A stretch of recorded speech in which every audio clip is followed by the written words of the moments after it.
एक मीटेर जो अर्थ की तरफ बढ़ रहा था। एक लड़का जो जंगल में अपने फायर फाइटर एग्जाम की ट्रेनिंग कर रहा होता है, क्योंकि उसका एग्जाम अगले ही दिन होने वाला था और उसी जगह पर वो मीटेर क्रैश हो जाता है और जिससे वो फायर फाइटर बड़ी मुश्किल से बच पाता है। वो मीटेर वहाँ से काफी बड़ा होल बनाकर 80 फुट नीचे एक केव में चला जाता है। अगले दिन एक यूनिवर्सिटी के प्रोफेसर, जिन्हें एक का नाम हैरी और दूसरे का नाम केन था, वो उस मीटेर की इन्वेस्टिगेशन करने के लिए आते हैं। केव में जाकर उस मीटेर के पास जाते हैं और वहाँ से सैंपल लेने लगे हैं और वो नोटिस करते हैं उसमें से लिक्विड निकल रहा है। वो लोग उसका भी सैंपल ले लेते हैं। केन जब अपनी लैब में रिसर्च कर रहा होता है तो उसे पता चलता है कि इस लिक्विड में एलियन सेल्स पाए जाते हैं और ये सेल्स बहुत ही तेजी से बढ़ रहे होते हैं। वो 1 से 2 और 2 से 4 मल्टीप्लाई हो रहे थे। केन ये बात जाकर हैरी को बताता है। जब हैरी ये देखता है तो सेल्स और भी ज्यादा बढ़ चुके थे। केन को ये बात बहुत हैरान करती है, क्योंकि सालों में होने वाला प्रोसेस कुछ घंटों में हो रहा था। अगले दिन हैरी और केन अपने स्टूडेंट्स के साथ सर्वे के लिए आते हैं। वो मीटेर के अंदर जाते हैं और वह देखते हैं कि वहाँ पर मशरूम्स उग चुके हैं और एक एनवायरनमेंट बन चुका है और वहाँ पर बहुत सारे कीड़े बढ़ चुके थे। वो कीड़े ऑक्सीजन में सांस नहीं ले सकते थे। केन जब एक कीड़े को ऊपर उठाता है और वो कीड़ा मर जाता है, क्योंकि हमारा एनवायरनमेंट इनके लिए सुइटेबल नहीं था। फिर वो कीड़े को जार में भरकर अपने साथ ले जाते हैं। वो देखते हैं कि कीड़े 1 से 2 हो रहे हैं। वो जार उठाकर लैब में लेकर जाते हैं। ये देखकर हैरी केन को सब गवर्नमेंट को बताने को कहता है। केन मना कर देता है, कहता है कि ये हमारी रिसर्च है, गवर्नमेंट इसको चोरी कर लेगी। अगले दिन केन और हैरी फिर से वहाँ पर जाते हैं। वो जाकर देखते हैं कि वो एरिया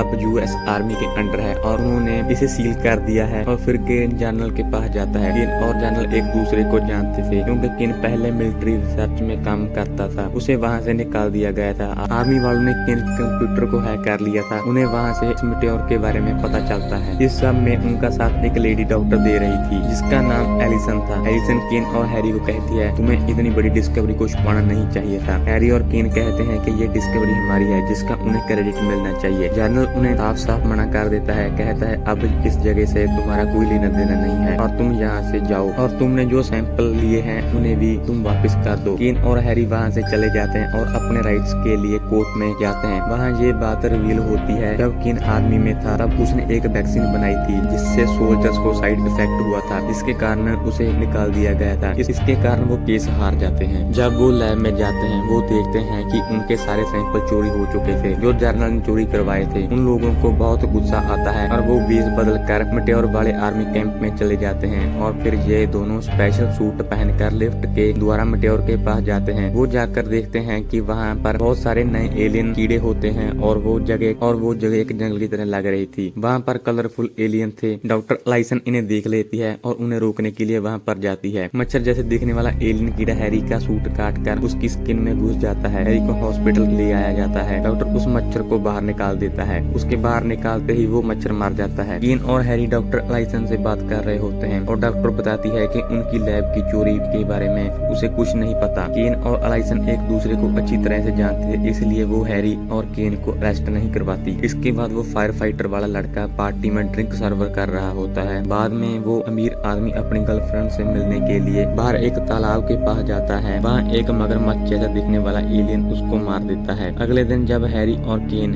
यूनिवर्सिटी वापस आते हैं तो वो फायर फाइटर लड़का वहाँ पर खड़ा होता है। वो हैरी और केन को वो मरा हुआ एलियन मगरमच्छ दिखाता है और वो कहता है ये एलियन तड़प तड़प कर मर गया और उसे वो यहाँ ले आया। इसके बाद एक घर में औरतें छोटी सी पार्टी कर रही होती हैं। वो देखती हैं कि घर में छोटे छोटे कीड़े आ जाते हैं। जब वो डोर खोल कर देखती है तो वहाँ से डॉग की तरह दिखने वाला एलियन बाहर निकलता है। एक लेडी उसकी तरफ अपना हाथ बढ़ाती है। वो उस लेडी के हाथ को अपनी जीभ में पकड़ लेता है। दूसरी लेडी उसको गोली मारने वाली होती है, उससे पहले ही वो मर जाता है। केन एलिसन को कहता है कि हमें इस एलियन को खत्म करना होगा, नहीं तो ये हमारे लिए खतरनाक साबित हो सकते हैं। केन को पता चलता है कि एक एलियन ने एक लेडी को काट लिया है। केन, हैरी और वो फायर फाइटर लड़का उसी घर में इन्वेस्टिगेशन के लिए चले जाते हैं। उस मरे हुए एलियन को देखने के बाद वो घर के पीछे चले जाते हैं, जहाँ पर उन्हें ड्रैगन जैसे दिखने वाले एलियन दिखते हैं और वो मर रहे होते हैं। हैरी सोचकर कहता है कि यहाँ पर जितने भी केव्स हैं वो एक दूसरे से कनेक्टेड हैं, जिसके कारण एलियन बाहर निकल रहे हैं। हैरी कहता है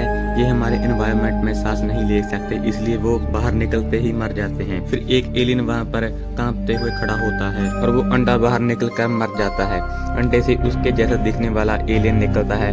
वो हमारे एनवायरनमेंट में सांस ले सकता था वह उड़कर एक मॉल में चला जाता है जहाँ पर वो लोगों पर हमला कर देता है। हैरी, केन और फायर फाइटर लड़का भी उसके पीछे वहाँ पर चले जाते हैं। वहाँ जाकर वह उसे गोली मार देते हैं। ये बात पूरे मीडिया में फैल जाती है। मीडिया वाले इसके बारे में गवर्नर को पूछते हैं। इसके बाद गवर्नर भी जर्नल से मिलने मिट्योर वाले आर्मी कैंप में चले जाते हैं और जर्नल से पूछते हैं कि ये सब कैसे हो रहा है। तो अलाइसन जवाब देती है ये एलियन बहुत तेजी से फैल रहे हैं, ये 2 मंथ्स में पूरे सिटी में फैल जाएंगे। और तभी केन, हैरी और फायर फाइटर भी वहाँ पर पहुँच जाते हैं। जर्नल पूरा इल्जाम उन पर डाल देता है और कहता है कि इनकी सिक्योरिटी तोड़ने की वजह से ये हुआ है। तो गवर्नर कहता है इसके बारे में बात करके कोई फायदा नहीं है, मुझे इसका सॉल्यूशन चाहिए। तो जर्नल कहता है हम केव को बारूद से भरकर उसको ब्लास्ट कर देते हैं तो सारे एलियन मर जाएंगे। इतने में बंदर जैसे दिखने वाले एलियन उन पर हमला कर देते हैं। एक एलियन गवर्नर पर भी हमला कर देता है। फायर फाइटर लड़का उसको शूट कर देता है और वो मर जाता है। गवर्नर काफी डर जाता है और जर्नल को एलियन को खत्म करने के लिए पूरी सपोर्ट देता है। जर्नल केन और हैरी को जाने के लिए कहता है। डॉक्टर अलाइसन भी उनके साथ चली जाती है। वो केन का चोरी हुआ डाटा और सैंपल भी साथ लेकर जाती है। केन अपने लैब में उसी लिक्विड को देख रहा होता है। वो सोचता है कि ये अब तक क्यों नहीं बढ़े। हैरी जलती हुई माचिस की तीली को लिक्विड की तरफ फेंकता है और वह लिक्विड बहुत तेजी से बढ़ जाता है। अब केन को पता चलता है कि ये इतनी तेजी से कैसे बढ़ते हैं। केन कहता है कि ये एक्सट्रीम हीट की वजह से बढ़ते हैं। जब तक मेटेओर स्पेस में था वहाँ कोई हीट नहीं थी। जब वो अर्थ में एंटर हुआ तो हीट की वजह से एलियन डीएनए एक्टिवेट हुआ, तब इनका एवोल्यूशन हुआ। ये लिक्विड फ्रीजर में था इसलिए ये एक्टिवेट नहीं हुआ। अगर ये भी हीट में होता तो ये एक्टिवेट हो जाता। वह समझ जाता है कि हीट की वजह से ये और भी ताकतवर हो जाएंगे। अलाइसन जर्नल को रोकने के लिए कॉल करती है। जर्नल उसकी कॉल को इग्नोर कर देता है। फिर केन पीरियोडिक टेबल देखकर कहता है कि जिससे कार्बन हमारे लिए जहर होती है वैसे सेलेनियम एलियन के लिए जहर होता है। तब केन के 2 स्टूडेंट्स वहाँ पर आते हैं और वो बताते हैं कि शैम्पू में सेलेनियम पाया जाता है। फायर फाइटर को आइडिया आता है। वो फायर ट्रक का इंतजाम करता है, उसे शैम्पू से भर देता है और वो उस मेटेओर वाली केव की तरफ जाते हैं। जैसे ही वो शैम्पू को केव में अंदर डालने लगते हैं जर्नल ब्लास्ट करवा देता है, जिसकी वजह से जायंट एलियन बन जाता है। वो एलियन एक से मल्टीप्लाई होने वाला था। वो ट्रक को लेकर एलियन के नीचे जाते हैं। उनको एलियन में एक होल दिखता है। उस होल के पास सीढ़ी लगाकर शैम्पू को एलियन के अंदर डालने लगते हैं। एलियन में हलचल होने लगती है। अलाइसन ट्रक को दूर ले जाती है। शैम्पू की वजह से एलियन ब्लास्ट हो जाता है।